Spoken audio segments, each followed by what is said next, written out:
हरे कृष्णा. सर्व भक्तांचं स्वागत आहे प्रातःकालीन श्रीमद भागवतमच्या पाठामध्ये.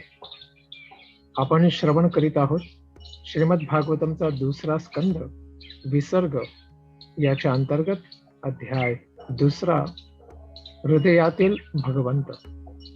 श्लोक संख्या 28 पर्यंत चर्चा झालेली आहे, ज्यामध्ये आपण एक योगी क्रमिक मुक्तीचा कसा लाभ घेतो याबद्दल श्रवण केलेलं आहे. तो सत्य लोकापर्यंत पोहोचून असा भक्त सूक्ष्म शरीराद्वारे स्थूल शरीराची जशी सत्ता असते तशाच पद्धतीने निर्भय होतो आणि त्यानंतर क्रमशः तो भूमीपासून जल, अग्नी, तेज, वायू अशा प्रकारच्या अवस्थांना पार करत पुढे वैकुंठाच्या आकाशाकडे प्रवास करीत असतो. श्लोक संख्या 29 आणि पुढे. असा योगी सर्व भौतिक विषयांना पार करतोच. घ्राणेन गंधम रसेनेन वैरसम रूपम च दृष्ट्या श्वसनम त्वचैव श्रोत्रेण चोपेत्य नभो गुणत्वम प्राणेन चाकोतिमुपैति योगी. अशा पद्धतीने भक्त सर्व प्रकारच्या इंद्रियांचे सूक्ष्म विषय जे आहेत या विषयांच्या सर्व आसक्तींपासून तो असंग होतो. या सर्व इंद्रिय वेगांना तो पार करतो. ज्या पद्धतीने श्वास घेण्याची जी धारणा आहे त्याच्यापासून सुगंधी अर्थात सुगंध घेण्याची वृत्ती, जिभेचा स्वाद घेण्याची जी इच्छा आहे तिला स्वादरूपीने, त्याचबरोबर स्वरूप बघण्याची जी इच्छा आहे तिच्याद्वारे दृष्टीला, संपर्कद्वारे स्पर्शला आणि आकाशीय जी त्याची मनोवृत्ती आहे तिला कानांद्वारे, तिच्या कंपनांद्वारे तो इंद्रिय कलापांना हळूहळू जिंकतो.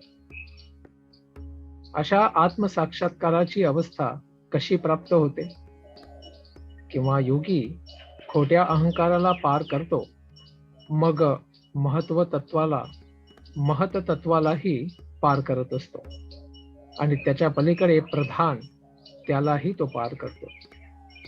सभूत सूक्ष्मेंद्रिय सन्निकर्षम मनोमयम देवमयम विकार्यम संसाद्य गत्या सहतेन याति विज्ञान तत्वम गुणसन्निरोधम.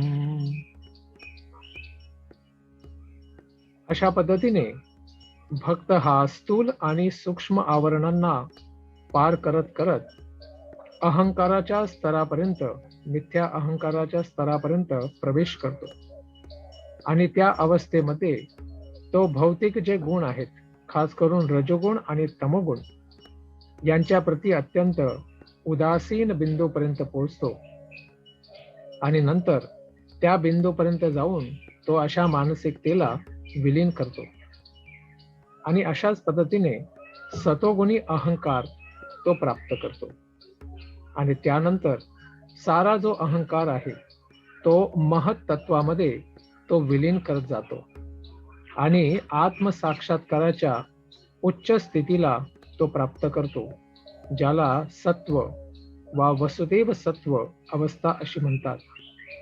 यामध्ये व्यक्ती आल्यानंतरच तो आध्यात्मिक धामामध्ये प्रवेश करू शकतो. जोपर्यंत सत्वगुण किंवा त्यापेक्षा निम्न गुणांमध्ये तो स्थित असतो तोपर्यंत तो ह्याच जगतामध्ये अडकून राहत असतो आणि त्या आध्यात्मिक चेतनेला प्राप्त केल्यानंतरच तो भगवत धामात प्रवेश करू शकतो. आणि ते आध्यात्मिक चेतना प्राप्त करण्यासाठी भगवंतांच्या दिव्य नामाचा जप करणे हा भक्तासाठी उपाय आहे आणि योगी चिंतनाद्वारे पुढे जात आहे. तर काय अशा दिव्य स्थितीतून पतन होण्याची शक्यता असते का?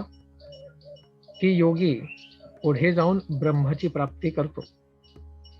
तेनात्मनात्मानमुपैति शांतम आनंदमानंदमयो वसाने एतां गतिं भागवतीं गतो यः स वै पुनर्नेह विसज्जतेंग. केवळ जो व्यक्ती पूर्णपणे शुद्ध झालेला आहे असा विशुद्ध आत्मा हाही भगवंतांची दिव्य संगती प्राप्त करण्याची जी पूर्णता आहे ती आपली स्वाभाविक स्थिती परिपूर्ण आनंदाची आणि समाधानाची याच्याबरोबरच प्राप्त करू शकतो. जो कोणी पण अशा भक्तिमय पूर्णतेला पुन्हा पुन्हा त्याची धारणा करतो, चिंतन करतो, कीर्तन करतो, तो अशा जागृत अवस्थेमध्ये समर्थ होतो अशा आनंदाला प्राप्त करण्यासाठी. आणि तो भौतिक जगताच्या प्रती परत कधीही आकृष्ट होत नाही, अर्थात त्याच्या पतनाची काहीही शक्यता नाही. आणि तो पुन्हा या जगतामध्ये पलटून वापस परत येत नाही. या श्लोकामध्ये गतिम भागवतींचं वर्णन ध्यान देणे योग्य आहे. याच्यामध्ये सांगितलेलं आहे की ब्रह्मवादी किंवा जो निर्विशेषवादी निराकारवादी जो असतो त्याच्याद्वारे जो इच्छित परब्रह्म भगवान आहे त्यांचे जे दिव्य तेज आहे ब्रह्म त्याच्यामध्ये विलीन होण्याची इच्छा ही भागवतीम पूर्णता नाही आहे. भगवतजंत फक्त भगवंतांच्या दिव्य धामामध्ये प्रवेश करून भगवंतांच्या सेवेमध्ये संलग्न होण्याचीच इच्छा ठेवत असतात. त्यामुळे भगवंतांची संगती प्राप्त करण्यासाठी आधी त्यांच्या भक्तांबरोबर आपण भजन कीर्तनाचा लाभ घेऊन भगवंतांच्या दिव्य गुणांप्रती आकर्षित झाल्यानंतरच आपण परिपूर्णता ही प्राप्त करू शकतो. या ज्ञानाचे प्रमाण सांगता येईल का असं जर विचारलं तर, आणि या दोन्ही मार्गांचे वर्णन वेदांमध्ये केलं आहे का याचं उत्तर देतात हो. एते श्रुतेते नृपवेद गीते त्वयाभिपृष्टे च सनातने च ये वै पुरा ब्रह्मण आहतुष्ट आराधितो भगवान वासुदेवः. हे महाराज परीक्षित, आपण या पद्धतीने जाणून घेतलेलं आहे की मी आपली जी संपूर्ण जी जिज्ञासा आहे ज्ञान प्राप्त करण्याची त्याच्या प्रती संपूर्ण वर्णन केलेलं आहे. आणि हे सर्व वेदांच्या कथनानुसारच आहे, वेदांच्या अनुसारच आहे. आणि हे सर्व नित्य सत्य आहे. याच्याद्वारे साक्षात भगवान श्रीकृष्ण प्राप्त केले जाऊ शकतात. आणि हे दिव्य ज्ञान जे आहे ते स्वतः भगवंत कृष्णाने ब्रह्माजींना सांगितलं होतं, कारण ते ब्रह्माजी द्वारा परिपूर्ण रूपाने पूजित केले जात आहेत. आणि त्यांच्याद्वारे तपस्या भगवंतांचं भजन केल्याने भगवंतांना प्राप्त केल्यानंतर त्यांनी या सर्व ज्ञानाची प्राप्तीही केली होती.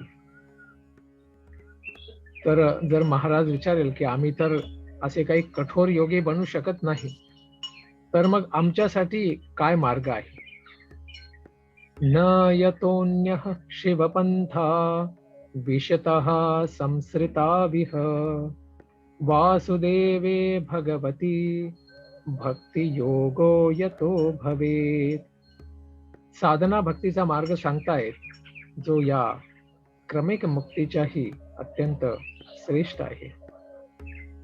साधना भक्ती ही सर्वात शुभ वस्तू आहे ज्याच्याद्वारे फार अत्यंत शुभ परिणाम प्राप्त केला जाऊ शकतो. याआधी आपण जो क्रमिक मुक्तीचा मार्ग बघितला आहे त्याला संक्षेपाने एकदा बघूया. अष्टांग योगाच्या प्रक्रियेमध्ये आधी यम पालन करतात, अर्थात जे करण्यायोग्य नाही ते टाळलं पाहिजे. त्यानंतर नियम, अर्थात जे आध्यात्मिक साक्षात्कारासाठी आवश्यक आहे त्या नियमांचं पालन केलं पाहिजे, त्याला म्हणतात नियम. त्यानंतर आसनांच्या सिद्धीद्वारे शरीरातील सर्व रोगांची निवृत्ती केली जाते आणि शरीराला योग साधनेसाठी तयार केले जाते. त्यानंतरची अवस्था आहे प्राणायाम. बाहेरील समस्यांचं निदान झाल्यानंतर, समाधान झाल्यानंतर शरीराच्या आतमध्ये असलेल्या आणि मानसिक स्तरावरती असणाऱ्या सर्व समस्यांना पार करण्यासाठी प्राणायामाची गरज असते. त्यानंतर प्रत्याहार अर्थात सर्व प्रकारच्या इंद्रिय विषयांचा त्याग आणि यानंतर मग भगवत प्राप्तीची इच्छा निर्माण झाली पाहिजे. परंतु जर ती इच्छा भौतिक संसारामध्ये आसक्ती असल्यामुळे योगी पार करू शकत नसेल तर अशा व्यक्तीने काय करावं? तर अशा भौतिक इच्छा असणाऱ्या व्यक्तीने मग त्याने धारणाश्रय अर्थात विराट रूपावरती ध्यान केलं पाहिजे. त्यानंतर इच्छा प्राप्त करून तो हळूहळू क्रमिक मुक्तीच्या मार्गावरती प्रवास करतो. मग तो पहिले वैश्वानर लोकात अग्निदेवांच्या तिथे जातो, तिथून शिशोमार लोकात जातो, त्यानंतर महरलोक, त्यानंतर ब्रह्मलोक. त्यानंतर तो स्वतःचं स्वरूप हे बदलतो. पृथ्वीपासनं पाण्यामध्ये, पाण्यापासनं अग्नीमध्ये, अग्नीपासनं हवेमध्ये आणि हवेपासनं नंतर आकाश तत्वाकडे तो प्रवास करतो.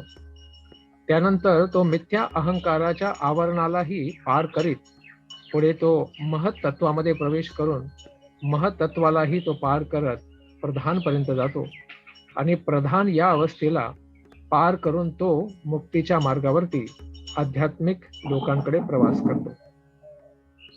आणि जर योगीला भौतिक इच्छा नसतील तर त्याने धारणेचा प्रयत्न केला पाहिजे. अशा अनासक्त योगीसाठी धारणाश्रय अवस्था सांगितलेली आहे आणि त्याने विराट रूपाचं ध्यान करायचं नाहीये, त्याने परमात्म्याचं ध्यान करायचं आहे. आणि या परमात्म्याच्या ध्यानाद्वारे तो आधी ध्यान अवस्था, नंतर धारणा, मग समाधी अवस्था प्राप्त करेल आणि त्यानंतर लब्धोपशांती अर्थात ब्रह्म साक्षात्कार त्याला होऊ शकतो. त्यानंतर तो षटचक्र योगाद्वारे स्वतःच्या प्राणाला शरीराच्या वरच्या भागामध्ये आणतो. त्यानंतर तो क्रमाद्वारे मूलाधार चक्रापासून स्वाधिष्ठान चक्रामध्ये आणतो, त्यानंतर मणिपूर चक्रामध्ये, त्यानंतर अनाहत चक्रामध्ये, त्यानंतर विशुद्ध चक्रामध्ये, त्यानंतर आज्ञा चक्रामध्ये आणून ब्रह्मरंध्राद्वारे तो शरीराच्या बाहेर प्राणाला काढून आत्म्यासहित तो मुक्तीच्या अवस्थेकडे प्रवास करीत असतो. अशा पद्धतीने आपण क्रमिक मुक्तीचा अभ्यास केलेला आहे, श्रवण केलेला आहे. आता आपण साधना भक्ती याचं श्रवण करणार आहोत की योग धारणा ही फार कठीण आहे, त्याचा अभ्यास अत्यंत जटिल आहे, कठोर आहे. परंतु साधना भक्ती ही अत्यंत सरळ, सुखकारक आहे, ती अत्यंत शुभ आहे हे सांगताय. जे लोक भौतिक विश्वामध्ये भौतिक इच्छांमुळे, कामनांमुळे भटकत असतात त्यांच्यासाठी भगवान श्रीकृष्ण यांची प्रत्यक्ष भक्ती केल्यानेच मोक्ष अत्यंत सहज, कल्याणकारी प्राप्त केला जाऊ शकतो. त्यामुळे अशा साधना भक्तीद्वारे भगवंतांना प्राप्त करणे यापेक्षा सोपं आणि सरळ साधन दुसरं कोणतंही नाही. हा निष्कर्ष आणखी कोणी काढला आहे की आपण वेदांचा अभ्यास करून काढलेला आहे? भगवान ब्रह्म कार्त्स्नेन त्रिरन भिक्षमनीषया तदध्यवस्यत कूटस्थो रतिर आत्मनयतो भवेत. महापुरुष ब्रह्माजींनी अत्यंत मनोयोगाद्वारे वेदांचा 3 वेळा अत्यंत सूक्ष्म बुद्धीने अभ्यास केला आणि मग त्यांच्या हे पूर्णपणे लक्षात आलं की वेदांचा गर्भित अर्थ काय आहे आणि याचा निष्कर्ष काय आहे. आणि ते भगवंत श्रीकृष्णच आहेत.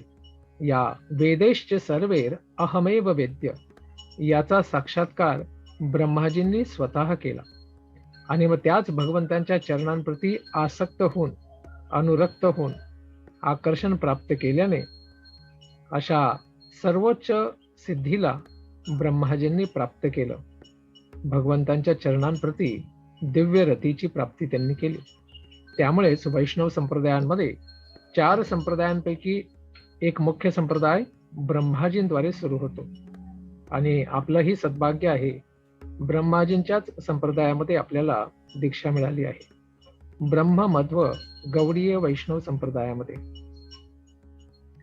तर असे भगवंत श्रीकृष्ण, तेच वासुदेव कृष्ण, तर वसती सर्वत्र, भगवंत सर्वत्र निवास करतात. त्यामुळे ते वासुदेवी आहेत आणि वसुदेवांचे पुत्र असल्यामुळे सुद्धा वासुदेव म्हटले जातात.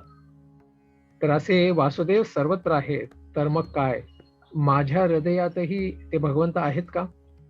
आणि त्यांना आपण कसे समजू शकतो?